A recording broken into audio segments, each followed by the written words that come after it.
Malaki ang pasasalamat ni Janine Gutierrez sa kanyang kasintahan na si Jericho Rosales. Kahit sobrang busy si Jericho sa trabaho, naglalaan pa rin siya ng oras para kay Janine.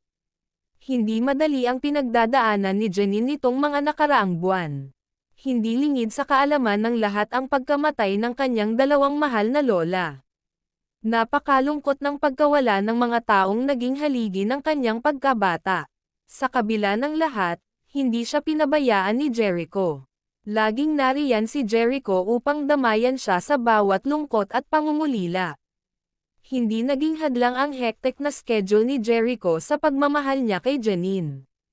Ipinapakita ni Jericho na hindi lang siya kasintahan kundi isa ring matalik na kaibigan. Pinapasaya niya si Janine sa mga simpleng paraan na napakahalaga para sa dalaga.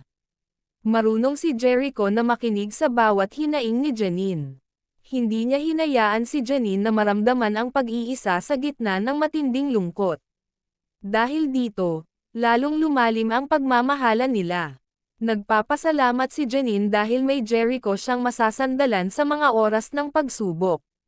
Tunay na ang pagmamahal at suporta ni Jericho ay isang napakalaking biyaya para kay Janine.